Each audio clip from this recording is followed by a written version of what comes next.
واضرب لهم مثل الرجلين جعلنا لأحدهما جنتين من أعناب وحففناهما بنخل وجعلنا بينهما زرعا كلتا الجنتين آتت أكلها ولم تظلم منه شيئا وفجرنا خلالهما نهرا وكان له ثمر فقال لصاحبه وهو يحاوره أنا أكثر منك مالا وأعز نفرا ودخل جنته وهو ظالم لنفسه قال ما أظن أن تبيد هذه أبدا وما أظن الساعة قائمة ولئن رددت إلى ربي لأجدن خيرا منها منقلبا قال له صاحبه وهو يحاوره أكفرت بالذي خلقك من تراب ثم من نطفة ثم سواك رجلا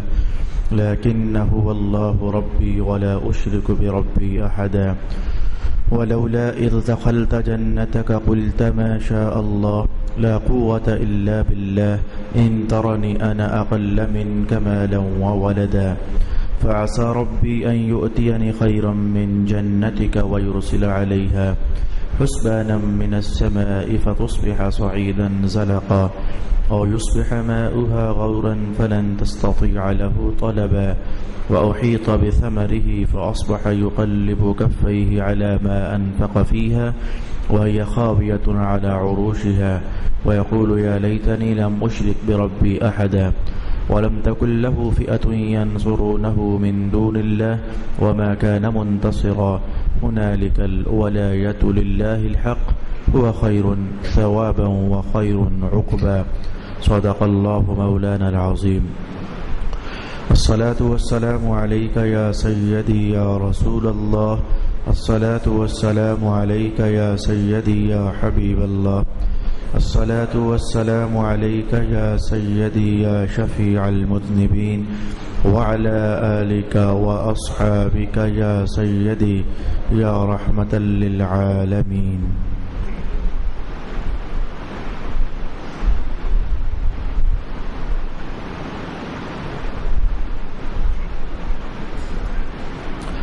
قرآن حکیم نے دو بندوں کی مثال ارشاد فرمائی۔ میرے وہ مستقل سامعین جو جمعرات کے درس قرآن میں پہنچنے والے ہیں وہ اس مثال کو اپنی تفصیلوں کے ساتھ جمعرات کی نشست میں سماعت کر چکے ہیں، لیکن آج کی اس نشست میں ہم سیکھنا چاہیں گے کہ اللہ تعالیٰ نے ایک مثال ارشاد فرما کر تو ہمیں کیا سمجھایا۔ بنی اسرائیل میں ایک شخص فوت ہو گیا تو اس نے کچھ جائیداد دینار کی صورت میں چھوڑی، وراثت میں اس نے کچھ دینار چھوڑے، 8,000 کے قریب دینار بنتے تھے۔ 2 بیٹے چھوڑے جن میں وہ تقسیم ہو جانے تھے۔ ایک بیٹے کو بھی 4,000 دینار میسر ہو گئے اور دوسرے بیٹے کو بھی 4,000 دینار میسر ہو گئے۔ ایک ان میں سے کافر تھا اور ایک ان میں سے مسلمان تھا۔ جو مسلمان درجے کا بھائی تھا اس نے اپنے 4,000 دینار کچھ بچا لیے تھوڑے سے اور باقی اللہ کے راستے میں خرچ کر دیے، اور جو کافر درجے کا بھائی تھا اس نے 4,000 دیناروں کو بچایا، کاروبار کیا، کھیتیاں کی، باغات خریدے اور ان قریب میں وہ بہت سرمایہ دار بن گیا۔ اب نتیجے میں 2 بندے ہمارے سامنے آ گئے، ایک کافر بھی ہے اور اس کے پاس دولت بھی ہے، اور ایک مسلمان ہے لیکن وہ درجے میں غریب ہو چکا ہے۔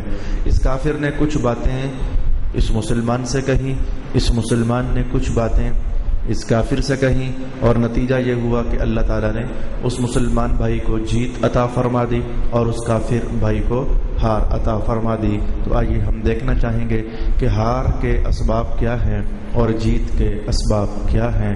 قرآن حکیم نے ہار اور جیت کے اسباب اس مثال میں ارشاد فرمائے ہیں۔ کوئی تبصرہ نہیں، الفاظ ہی کافی ہیں۔ ارشاد گرامی ہوا وَضْرِبْ لَهُمْ مَثَلَ الرَّجُلَيْنِ، محبوب پیارے آپ ان لوگوں کو سنائیں ان 2 بھائیوں کا اور 2 شخصوں کا واقعہ جعلنا لأحدہما جنتین، ان میں سے ایک کو ہم نے 2 باغ عطا فرمائے ہوئے تھے انگوروں کے، یہ وہی ہے جو کافر تھا اور اس کی کہانی ارشاد ہوئی، ایک کو ہم نے انگوروں کے 2 باغ عطا فرمائے تھے، وحففناہما بنخل، اور انگوروں کے 2 باغوں سے باہر اردا گرد بطور باڑ ہم نے اسے کھجوروں کے درخت بھی عطا فرمائے ہوئے تھے، وجعلنا بینہما زرعا، اور اتنے بڑے اور وسیع ترین 2 باغوں جتنے علاقے میں ہم نے اندر اسے کاشتکاری اور زراعت بھی عطا فرمائی ہوئی تھی۔ 3 نعمتیں اللہ نے اسے عطا فرمائی تھیں، ایک کھجوروں کے درختوں کی کثیر تعداد، دوسرا انگوروں کے 2 باغ، اور تیسرا بہت بڑی سرزمین جس میں وہ کھیتی باڑی اور کاشتکاری کرتا تھا۔ پھر اللہ نے ان دونوں باغوں کی حالت بیان فرمائی، کلتا جنتین آتت اکلہا، دونوں باغوں نے خوب پھل اگایا، ولم تظلم منہ شیئا، کوئی کسر نہ چھوٹی، اتنا پھل پیدا ہوا اور اتنے انگور پیدا ہوئے کہ کچھ کسر پیچھے نہ چھوٹی، وفجرنا خلالہما نہرا، فرمایا کہ اس کا پانی بھی اپنا تھا، اس کے اسی زمین کے اندر پانی کا ایک ہم نے چشمہ بھی جاری کر دیا، پانی بھی اس کا اپنا تھا، وَكَانَ لَهُ ثَمَرٌ، وفی روایہ وَكَانَ لَهُ ثُمَرٌ، اور اس کے لیے اور بھی بہت ساری دولتیں تھیں۔ ثمر کا معنی پھل ہوتا ہے اور ثمر کا معنی ہوتا ہے اور بھی بہت ساری دولتیں، سونا، چاندی، تجارت کا سامان وغیرہ وغیرہ، اس کے پاس رنگ برنگی دولتیں تھیں۔ اب آئیے یہاں سے ہمارا عنوان شروع ہونے لگا ہے، فقال لصاحبہ، اس کافر نے تانا مارا اپنے مسلمان بھائی کو، اور یہی زوال کے اسباب میں سے پہلا سبب ہے۔ انا اکثر منک مالا، کہنے لگا میں مال میں تجھ سے زیادہ ہوں، واعز نفرا، اور میرے ارد گرد لوگ بھی زیادہ ہیں۔ 2 تانے مار دیے اور دونوں تانے فخر اور غرور اور تکبر اور نخوت پر مشتمل تھے۔ تکبر میں اپنی دولت پر ناز کرنا، یہ بھی زوال کا سبب ہوتا ہے، اور میرے پاس بندے بہت زیادہ ہیں، ارد گرد گھومنے والے بندے میرے پاس بہت زیادہ ہیں، یہ بھی زوال کا سبب ہوتا ہے۔ ودخل جنته وهو ظالم لنفسه، رب کائنات نے بھی یہی بات ارشاد فرمائی، یہ 2 فخر کیے، 2 تکبر کیے، اب وہ اپنے باغ میں داخل ہو رہا تھا لیکن ظلم کر چکا ہے اپنے آپ پر، جو وہ تکبر کر کے آیا ہے کہ میرے بندے بھی زیادہ اور میرا مال بھی زیادہ۔ قال ما اظن ان تبید هذه ابدا، اور چونکہ کافر تھا، روز آخرت پر ایمان نہیں تھا، مرنے کے بعد جزا اور حساب کا نظام ہے، اس پر اس کا عقیدہ نہیں تھا، ایک غلطی اور کر بیٹھا اور کہنے لگا کہ میرا خیال ہے کہ یہ جو میرے پاس دولت ہے یہ بھی ہمیشہ رہے گی، اور یہ جو میرے پاس بندے ہیں یہ بھی ہمیشہ رہیں گے، یہ دونوں نعمتیں میرے پاس ہمیشہ رہنے والی ہیں۔ تو یہ ایک تیسرا زوال کا سبب ہوتا ہے کہ بندہ عارضی نعمتوں پر اس قدر اپنا ایمان اور اپنا یقین پختہ کر لے کہ یہی میرے پاس ہمیشہ رہنے والی ہیں، جبکہ سیانے لوگ ہمارے مسلمانوں میں سے وہ تو اس طرح کا جملہ بولتے ہیں کہ یہ دولت ہاتھ کا میل ہوتا ہے، آج نہیں تو کل تمہارے ہاتھ سے جھڑ ہی جانا ہے، تم جھاڑ لو گے یا اللہ جھڑوا دے گا، کسی نہ کسی طریقے سے یہ پیسہ، یہ دولت، یہ سرمایہ رکنے والا نہیں ہوتا۔ وما اظن الساعة قائمة، چوتھی غلطی اس سے یہ ہوئی کہ کہنے لگا یہ قیامت شیامت کیا ہوتی ہے، مریں گے تو دیکھا جائے گا، یہ قیامت شیامت کیا ہوتی ہے، مرنا شرنا کیا ہوتا ہے، مریں گے تو دیکھا جائے گا۔ وَلَئِن رُدِدتُّ إِلَىٰ رَبِّي لَأَجِدَنَّ خَيْرًا مِّنْهَا مُنْقَلَبًا، سب سے خطرناک ترین غلطی جو میں آج آپ کو اسپیشل اس پر روک کر کے تو توجہ مبذول کرانا چاہوں گا، سب سے خطرناک غلطی یہ تھی کہ وہ استدراج کا شکار تھا۔ سب سے بھیانک غلطی یہ تھی کہ وہ استدراج کا شکار تھا۔ استدراج کیا ہوتا ہے؟ ترجمہ سن لیجئے، میں آپ کو بتاتا ہوں کہ استدراج کیا ہوتا ہے۔ کہنے لگا کہ قیامت شیامت کوئی نہیں، میں نے قیامت کو نہیں اٹھنا، اور اگر قیامت کو میں اٹھا بھی دیا گیا تو جیسے ادھر مجھ پر نعمتیں اللہ کی بہت زیادہ، ایسے ہی ادھر بھی اللہ مجھے ہی نوازے گا، ادھر بھی اللہ مجھے ہی نوازے گا۔ یہ استدراج کا انتہائی مقام ہوتا ہے۔ استدراج کیا ہے؟ انسانی زوال کا بہت بڑا سبب۔ اب بتا ہی دوں کہ استدراج کیا ہوتا ہے۔ دیکھیے بھائی، یہ 2 بندے ہوں، یہ بندہ نماز بھی پڑھے پھر بھی ستایا جا رہا ہے، نماز بھی پڑھے، مثلا نماز ایک نیکی کی بات کرتا ہوں، ہزاروں نیکیاں ہیں، اللہ توبہ بھی کرے پھر بھی آزمائشوں کا شکار، پھر بھی مصیبتیں اس پر پڑی رہیں، یہ بندہ ہے۔ یہ کفر بھی پڑے پھر بھی انعامات زیادہ برسیں اللہ کی طرف سے، یہ گناہ بھی کرے اور پھر بھی اللہ کی انعامات رحمتیں نہیں، اور اللہ کی طرف سے دولت مندیاں، دنیا کی نعمتیں زیادہ برسیں۔ یہ پارسائی کا لباس پہن کر زندگی جیے ایک، اور پھر بھی اللہ کی طرف سے کبھی ادھر گرا دیا جائے کبھی ادھر گرا دیا جائے، اور یہ ہر گناہ کے کانٹے کو اپنے لباس کا حصہ بنا لے، لیکن پھر بھی کبھی یہ نعمت میسر کبھی وہ نعمت میسر، کبھی یہ نعمت میسر کبھی وہ نعمت میسر۔ تو نیک بندہ مصیبتوں میں رہے، یہ ہمارا عنوان نہیں، اسے اٹھا کر ایک طرف کر لو۔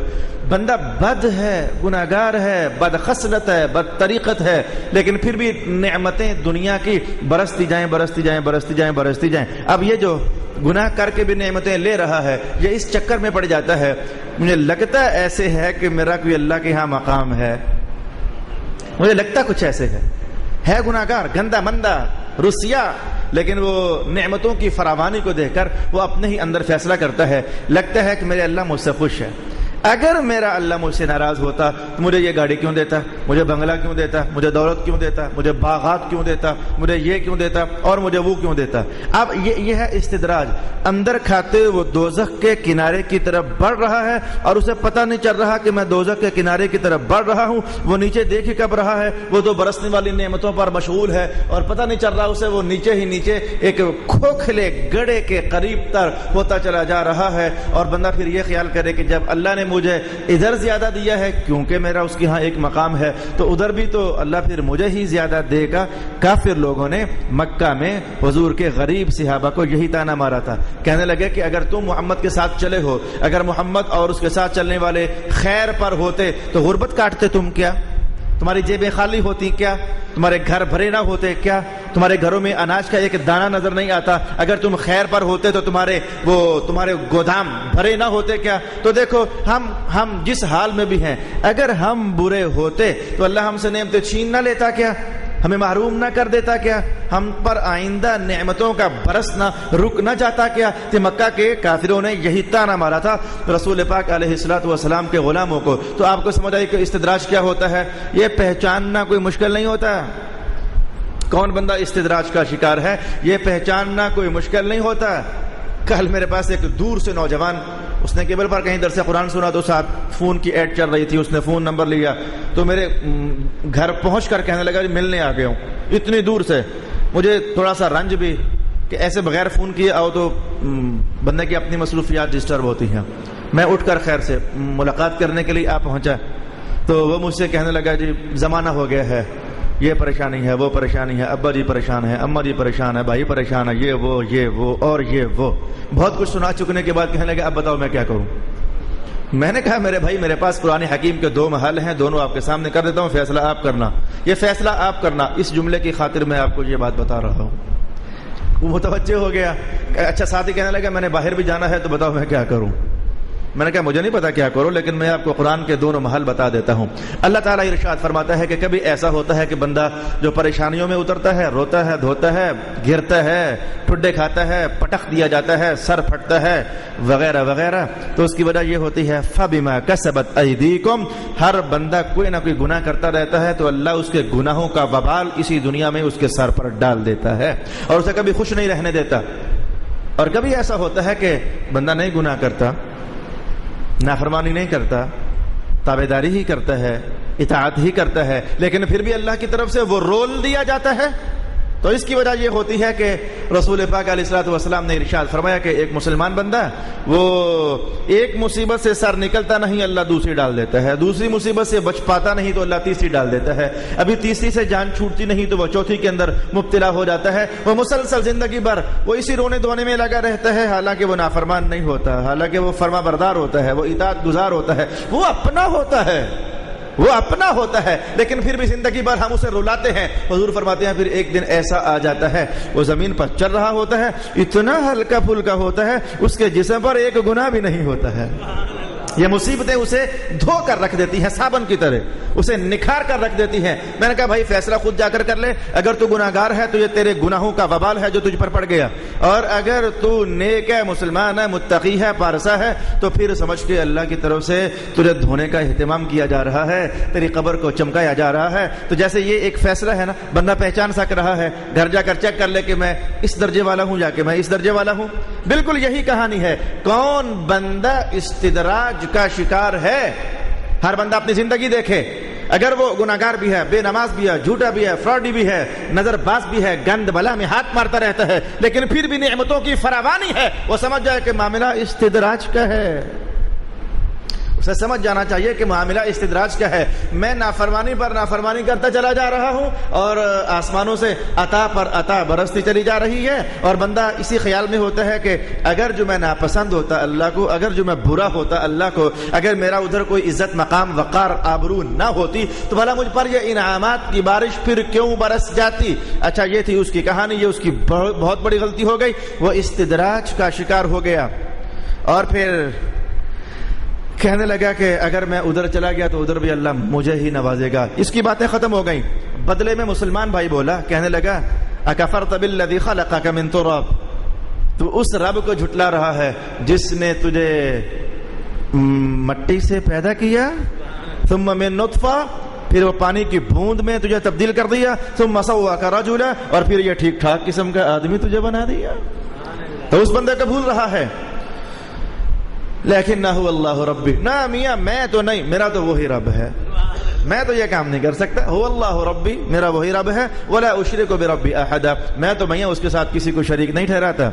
جملہ نمبر 3 کہنے لگا ولولا اذ دخلت جنتك قلت ما شاء اللہ, وہ تو جو کہہ رہا ہے میرا مال زیادہ, میری دولت زیادہ, میرے پاس پھرنے والے بندے زیادہ, تو نے یہ کیوں نہ کہا ماشاء اللہ یہ اللہ کی عطا ہے؟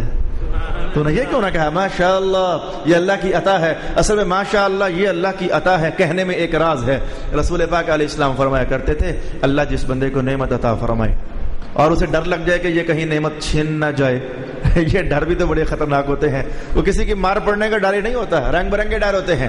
تو نعمت ملنے کے بعد اس کو ڈر لگے اندر سے یہ نعمت کہیں ضائع نہ ہو جائے, تو حضور نے فرمایا کہ میں اس کا ایک طریقہ بتاتا ہوں, سیو کرنے کا, نعمتوں کی سیونگ کا ایک طریقہ بتاتا ہوں. حضور کیا ہے؟ فرمایا اپنی نعمتوں کو دیکھ کر کہا کرو ماشاء اللہ لا قوت الا باللہ, ماشاء اللہ لا قوت الا باللہ, ماشاء اللہ لا قوت الا باللہ. یہ قرآن کا بیان ہے, ماشاء اللہ لا قوت الا باللہ. تو نے یہ کیوں نہ کہا یہ جو ہے یہ اللہ کے چاہنے سے ہے, طاقتیں ساری ادھر ہی سے ہیں. تو جو بندہ یہ کلمات کہتا رہے, اللہ کرتا ہے کہ دی ہوئی نعمت اللہ ضائع نہیں ہونے دیتا. یہ نعمتوں کو بچانے کا اللہ رب العالمین نے ایک طریقہ ارشاد فرمایا. نہ جانے گزشتہ زمانوں سے کسی بندے نے کسی عالم سے سنا ہوگا تو تب سے روٹین چل گئی. آج کوئی بندہ گھر بناتا ہے تو ماشاء اللہ, کوئی بندہ کوئی پلازا بناتا ہے تو ماشاء اللہ. وہ پیچھے راز اس کا یہ ہے, نعمت ملنے کے بعد اگر ماشاء اللہ بندہ اپنا ورد بنائے تو اللہ تعالیٰ اس نعمت کو ضائع نہیں ہونے دیتا. پھر اس نے چوتھا جملہ ارشاد کیا کہ فَعَسَىٰ رَبِّ أَن يُؤْتِيَنِي خَيْرًا مِّن جَنَّتِكَ وَيُرْسِلَ عَلَيْهَا حُسْبَانًا مِّنَ السَّمَاءِ. اگر آج میں دولت میں کم ہوں, اولاد میں کم ہوں, تو ہو سکتا ہے کہ کل حالات بدل جائیں. میرا رب مجھے تجھ سے زیادہ دے دے اور تجھے کنگال کر دے. ہو سکتا ہے میرا رب. اب یہ دیکھو ایک سرمایہ کی بو سے بھرے ہوئے جملے کیا ہیں اور فقر رحمت کی خوشبو سے بھرے ہوئے جملے کیا ہیں. وہ آیا تھا تو کہنے لگا میرا مال بھی زیادہ, میرا دولت بھی زیادہ. اس نے کہا کہ وہ اپنے رب کا انکار کرتا ہے. پہلے جملے میں ادھر تکبر, دوسرے جملے میں بھی ادھر تکبر. اس کے پہلے جملے میں دیکھو کہا کہ تو رب کا انکار کرتا ہے, دوسرا جملہ دیکھو کہنے لگا نا میرا رب تو وہی ہے, تیسرا جملہ دیکھو کہنے لگا تو نے یہ کیوں نہ کہا ماشاء اللہ لا قوت الا باللہ, پھر اللہ ہی کو یاد کیا. اور چوتھا جملہ پھر دیکھو کیا ہوا جو آج میں محروم ہوں, میرا رب ہے نا مجھے دینے والا, میری جھولی بھرنے والا, کہ میرا رب ہے نا. یہ ہے سرمایہ کی بدبوئیں اور یہ ہے فقر ایمان کی رحمتیں کہ بندہ بات بات پر, جملے جملے پر, لحظہ لحظہ, پہلو پہلو, غور غور, فکر فکر اپنے خدا کو یاد رکھنے والا ہوتا ہے. رب کائنات نے کہا پھر ایسا ہی ہو گیا. کچھ لحظے ہوتے ہیں ایسے کہ منہ سے نکلی ہوئی بات پوری ہو جاتی ہے, کچھ لحظے ہوتے ہیں ایسے کہ منہ سے نکلی ہوئی بات پوری ہو جاتی ہے. مجھے میٹھا سا صوفیہ کا لطیفہ یاد پڑتا ہے. خواجہ فقیر محمد چوراہی رحمت اللہ تعالی علیہ چورا شریف اگر کوئی یہاں ان کا کوئی غلام بیٹھا ہوا ہے تو انہیں اس بات کا زیادہ علم ہوگا. یہ خواجہ فقیر محمد چوراہی رحمت، میں نے کہا کچھ لحاظے ہوتے ہیں، معاملات ہی کچھ اور ہوتے ہیں. تو وہ اپنے گھر میں چھت پر تشریف فرماتے تو پڑوس میں ہندوؤں کا گھر، جیسے کل آپ نے سنا ان کافروں کے بھی کیا کہنے، اپنے خداؤں کو کھلاتے ہیں، مالشیں کرتے ہیں، شہد ملتے ہیں، مٹھائیاں سامنے لا کر رکھتے ہیں، ان کافروں کے بھی کیا کہنے. تو ہندوؤں کا کوئی سالانہ میلہ، تو مٹھائیاں اشٹائیاں سارا کچھ وہ لے کر اپنے خداؤں کے سامنے آئے ہوئے. تو حسب روٹین اور حسب دستور ایک ہندو نے وہ لڈو کا ٹکڑا اٹھایا اور اپنے بت خدا کے لبوں پر لگایا، خدمت کر رہا تھا. خواجہ فقیر محمد چوراہی کی طبیعت میں ظرافت پیدا ہوئی. وہ پنجابی میں چھت پر بیٹھے بیٹھے کہنے لگے چل کھانا لی شے کھا لا. وہ بت کے ساتھ وہ لڈو لگا تو وہ چھت پر وہ کھانا لی شے کھا لا. وہ اللہ کا کرنا ایسا ہوا کہ بت نے منہ کھولا اور لڈو ہڑپ کر گیا. آج تک ایسا نہ ہوا تھا. وہ ایک دم سے شور پڑ گیا، یہ کیا، خدا لڈو کھا گیا، یہ کیا، یہ خدا لڈو کھا گیا. تو جب شور ڈلا تو صحن میں بیٹھے ہندوؤں کے بچوں میں سے ایک نے کہا کہ ابا میں نے دیکھا وہ بابا بولا تھا کھانا لی شے کھا لا. تو جو وہ ہندوؤں نے اس چھت پر بیٹھے بابا کی نظر میں نظر ڈالی تو لہجہ تھا. وہ سارے کہنے لگے اچھا نظر میں نظر ڈلی، اب اللہ جانتا ہے ماجرا کیا تھا، یہ اللہ کا فیض ہے. بس نظر ڈلتی چلی جا رہی تھی، آنکھ میں آنکھ ڈالتے چلے جا رہے تھے. آنکھ آگے جاتی تو پیچھے سے آواز آتی لا الہ الا اللہ محمد الرسول اللہ. آنکھ آگے بڑھ جاتی لا الہ الا اللہ محمد الرسول اللہ. تو یہ لحظے ہوتے ہیں. اس نے کہا ایسا نہ ہو جائے کہیں کہ تیرا رب تیرے باغوں کو ساڑ دے اور مجھے نواز دے. وہ ایسا ہو گیا، وہ ایسا ہو گیا. قرآن کے الفاظ فتصبح صعیدا زلقا، اگلا دن ہوا تو آفت تو آ چکی تھی. وہ جہاں سارے باغات تھے وہاں ایک سفید چٹیل میدان ہو چکا تھا. نہ باغ نہ بہاراں، صدا نہ باغ بلبل بولے، صدا نہ باغ بہاراں. میاں صاحب کا وہ بر وقت مجھے آج شکر الحمدللہ مجھے بھی کوئی جملہ یاد آیا. فتصبح صعیدا زلقا، صبح ہوئی تو کچھ بھی نہ تھا وہاں. اور یصبح ماؤها غورا، وہ جو پانی کا چشمہ تھا پانی نیچے چلا گیا. غور، غار، غور، یہ سب لفظ ایک ہی ہیں. جو کہتے غور کر لے مانے ذرا خوب گہرا سوچ لے تو غورن وہ پانی نیچے چلا گیا. سورہ ملک کی آخری آیت میں رب کائنات نے یہ کہا اگر جو اللہ تمہارے، چلو آج کل کی زبان میں بات کرتے ہیں، اگر اللہ تمہارے کنووں کا پانی نیچے لے جائے تم کیا کر لو گے؟ اس کا تو کچھ بھی تو نہیں کر سک رہے نا تم. اگر اللہ تمہارے بھوروں کا پانی نیچے لے جائے قل ارأیتم ان اصبح ماؤکم غورا، اگر اللہ تمہارا پانی نیچے لے جائے تو پھر تم کیا کر لو گے؟ اس کا وہی ہے نا جو نیچے سے پانی نکال کر تمہیں عطا فرماتا ہے. قدرت کا کیسا دوہرا انداز. کبھی تمہیں مشینیں لگا کر پانی کھینچنا پڑتا ہے، جب وہ قدرت کا اظہار کرنے پر آئے تو اس سطح پر نہیں، پہاڑ کی سطح پر، اس سے بھی سینکڑوں فٹ اوپر وہ پانی کو حکم دیتا ہے چل خود ہی نکل بغیر بورنگ کے اور اوپر جا کر چوٹی سے چشمہ بن کر بہنے لگ جا. کہاں ہمیں بورنگ کرنی پڑے نچلے علاقوں میں، کہاں وہ حکم جاری کر دے تو اوپر جا کر کے تو پانی کا سر چشمہ جاری ہو جاتا ہے. وَأُحِيطَ بِثَمَرِهِ، پھل گئے. فَأَصْبَحَ يُقَلِّبُ كَفَّيْهِ، اب ہاتھ ملتا رہ گیا. اب کہنے لگا بندے کو گرنے کے بعد خدا یاد آتا، اوہو اچھا میرا مالک میری توبہ. یہ گرنے کے بعد یاد آتا ہے، حالانکہ رب کائنات کہتا ہے گرنے سے پہلے یاد کرو. وہی خاویۃ علی عروشها، سب کچھ ڈھیر ہو گیا. ویقول یا لیتنی لم اشرک بربی احدا، کہنے لگا ہے کاش کہ میں نے اپنے خدا کو فراموش نہ کیا ہوتا، اس کے ساتھ کسی کو شریک نہ ٹھہرایا ہوتا. ولم تکن له فیہا، دولت نہ رہی تو دولت کھانے والے بھی تو نہ رہے. وہ سب دولت کھانے والے بھاگ گئے، آئیں بائیں دائیں شائیں ہو گئے. هنالک الولایۃ للہ الحق، یہاں سے سمجھ آتی ہے کہ طاقتیں ساری اللہ ہی کے لیے ہیں. یہاں سے سمجھ آتی ہے کہ اختیارات سارے اللہ ہی کے لیے ہیں. یہاں وہ اللہ چاہے تو آسمان نچوڑ کر تمہاری زمین کو سیراب کر دے، اور وہ اللہ چاہے تو زمین کے سرچشموں کو بھی وہ نیچے تر لے جائے. هو خیر ثوابا وهو خیر عقبا. بس میں یہاں رک کر کے تمہیں کہنا چاہوں گا کہ آج کی اس مثال سے کم از کم اتنا سمجھو، سورہ والفجر ولیال عشر کے اندر قرآن حکیم نے یہ انسانی فطرت کو بیان کیا ہے. جب ہم اسے نواز دیتے ہیں تو ان چکروں میں پڑ جاتا ہے. میں نے محنت جو کی تھی، میں نے منصوبہ بندیاں جو کی تھی، میں نے دن رات ایک جو کیا تھا، جھوٹ بول رہا ہے.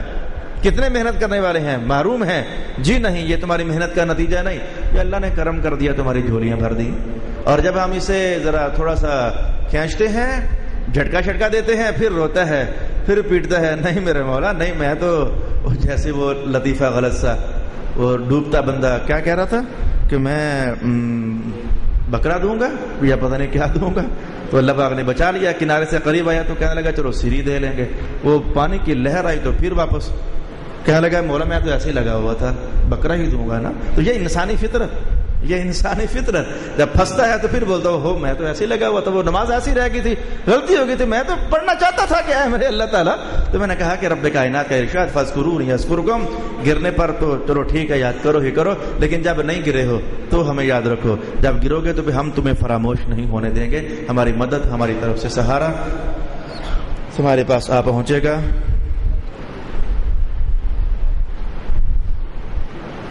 اسلام میں سود کی اجازت نہیں ہے، تو یورپ میں جا کر اجازت ہے کیا؟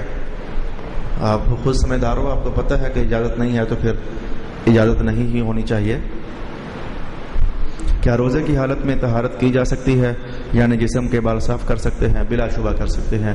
حدیث میں آتا ہے کہ الفطر مما دخل، روزہ ٹوٹتا ہے جب جسم میں کوئی شے داخل ہوتی ہے، جب کوئی شے جسم سے نکلتی ہے اس سے روزہ نہیں ٹوٹتا، ورنہ سب کا ٹوٹ جاتا۔ استنجا تو سب کرتے ہو، تھوک تو سارے پھینکتے ہو، تو جسم سے کچھ نکلنے پر روزہ نہیں ٹوٹتا، جسم سے کچھ جدا کر دینے سے روزہ نہیں ٹوٹتا، جسم میں کچھ داخل ہو جانے سے روزہ ٹوٹتا ہے۔ قضا نماز کسی بھی وقت پڑھی جا سکتی ہے، یا کہ یہ ہے کہ فجر کی قضا فجر کے وقت میں پڑھو، ظہر کی قضا ظہر کے وقت میں پڑھو، عصر کی قضا عصر کے وقت میں پڑھو؟ جواب یہ ہے کہ کوئی بھی نماز کسی بھی نماز کے ساتھ ملا کر قضا کی جا سکتی ہے، دونوں طریقے جائز ہیں۔ فجر کے وقت میں فجر قضا کرو، ظہر کے وقت میں ظہر قضا کرو، یہ بھی جائز ہے، اور فجر کے وقت میں عصر قضا کرو، عصر کے وقت میں عشاء قضا کرو، عشاء کے وقت میں مغرب قضا کرو، یہ بھی جائز ہے، کسی طریقے سے کر لو، ہے ٹھیک۔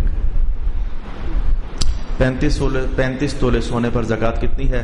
بازار جا کر ریٹ پتہ کریں، جتنے لاکھ روپیہ بنے ہر لاکھ روپے میں سے 2500 روپے نکال دو۔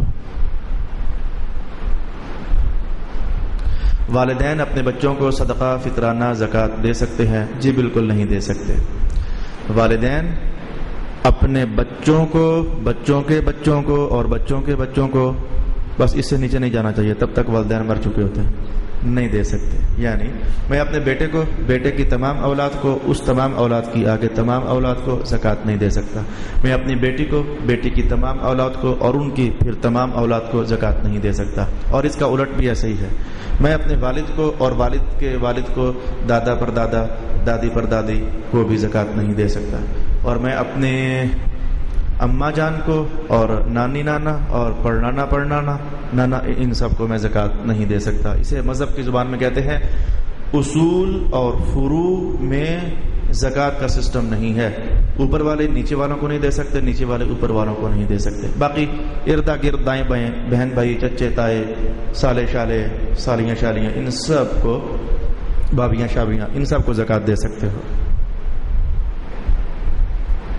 خواتین کو بھی کیا ہاتھ کھول کر سجدہ کرنا چاہیے جیسے مرد لوگ کھلے ڈلے سجدہ کرتے ہیں؟ جواب یہ ہے کہ رسول پاک علیہ السلام نے ارشاد فرمایا، اور یہ حدیث کا کوئی تو حوالہ یاد کر لو، کوئی تو حوالہ یاد کر لو، اس حدیث کا حوالہ یاد کرنے والا ہے۔ کتنے لوگ ایسے ہیں جو اہل سنت نہیں ہیں اور اس طرح کی آواز اٹھاتے رہتے ہیں کہ مرد اور عورت کی نماز میں کوئی فرق نہیں، جھوٹ بولتے ہیں، جھوٹ بولتے ہیں کہ مرد اور عورت کی نماز میں کوئی فرق نہیں۔ میں کہتا ہوں کم از کم اتنا فرق تو سارے مانتے ہیں کہ مرد مسجد میں آ کر نماز پڑھیں، عورتیں گھروں میں جا کر پڑھیں، اور یہ کہنے کا فائدہ نہیں ہوا، وہ یہ بھی نہیں مانتے، کہتے ہیں عورتیں بھی مسجد میں آ کر پڑھیں۔ کیسا عجیب و غریب فرقہ ہے، وہ کہتے ہیں عورتیں بھی مسجد میں آ کر پڑھیں، فتنہ۔ اچھا تو مرد اور عورت کی نماز میں فرق ہے، کیا فرق ہے؟ حضور پاک علیہ السلام نے فرمایا کہ مرد نماز پڑھے تو مسجد میں پہنچے، گھر نہ پڑھے، اور عورت کو فرمایا کہ جب تو نماز پڑھ تو گھر میں بھی کسی کمرے میں، اور کمرے میں بھی کسی کونے میں، جتنا چھپ کر پڑھے کہ اللہ اجر بڑھا دے گا۔ یہ رمضان سے 2-4 دن پہلے ایک صاحب نے سوال کیا، ثواب زیادہ حاصل کرنے کے لیے کوئی عورت اگر مسجد میں آ کر جماعت سے پڑھ لے تو کیسا ہے؟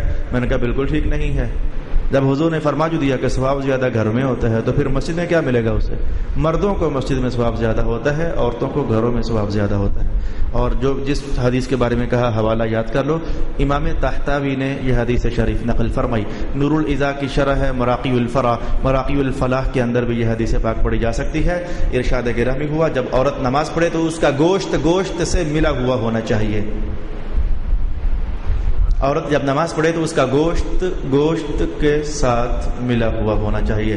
لہذا مثلا سجدے میں چلے جاؤ تو عورت کی پنڈلی اس کے پٹ کے ساتھ ملی ہونی چاہیے، اس کی ران اور پٹ جو ہے اس کے پیٹ سے ملا ہوا ہونا چاہیے، اس کا پیٹ جو ہے وہ بازوؤں کے ساتھ ملا ہوا ہونا چاہیے۔ آپ سمجھ گئے گوشت کی ڈھیری پڑی ہوئی ہے، بس اس کیفیت میں عورت کو نماز ادا کرنی چاہیے۔ تبھی تو وہ جب اللہ اکبر کہے تو اسی حدیث سے کتنے مسائل ہیں، وہ مرد کی طرح یوں نہ کہے اللہ اکبر، کیونکہ اس کا یہ علاقہ بھی شرمگاہ ہے، وہ مرد کی طرح یوں نہ کہے بلکہ گوشت کو گوشت سے ملا کر، یہ دیکھو یہ گوشت سے مل گیا، اللہ اکبر، بس وہ ایسے کرے گی۔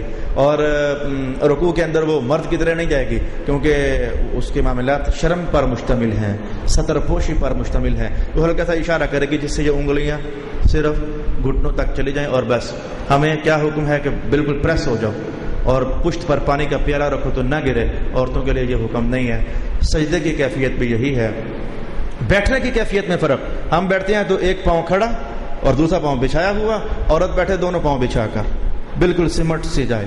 اور سجدے کے اندر بھی یہی ہے کہ وہ اس کے گوشت کے بعد حصے دوسرے بعض حصوں کے ساتھ ملے ہوئے ہونے چاہیے۔ کیا یہ فرق بھی جھٹلانے والے جھٹلائیں گے کہ مردوں کی ہاں اللہ، وہ خود کہتے ہیں کہ مرد کے سر پر ٹوپی ہونی ہی نہیں چاہیے، فتویٰ ان کا یہ ہے ٹوپی ہونی ہی نہیں چاہیے۔ یہ تو ہم لوگ ہیں نا جو شریف سے کہ ٹوپی ہونی چاہیے، جی تو ٹوپی ہی نہیں ہونی چاہیے، حالانکہ عورتوں کے لیے اگر سر ننگا ہو تو نماز ہی نہیں ہوتی۔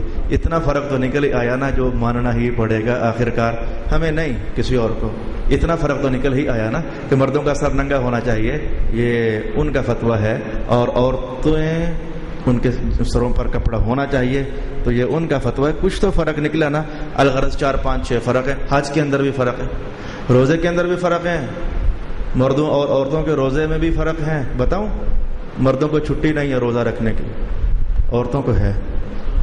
ہاں سمجھ آیا کیا؟ مردوں کو چھٹی نہیں ہے، عورتوں کو ہے، اور عورتوں کی چھٹیوں ہونے کے 2 3 اور اسباب بھی ہیں۔ اچھا اگر دودھ پلا رہی چھٹی کر لے، بچہ پیٹ میں ہے چل تب بھی چھٹی کر لے، نہ بچہ ہے نہ دودھ، چلو اگر پیریڈ ہے تو تب بھی چھٹی کر لے۔ فرق تو ڈالنا پڑے گا، بغیر فرق ڈالے یہ معاملہ مشکل ہو جائے گا۔ بسم اللہ الرحمن الرحیم۔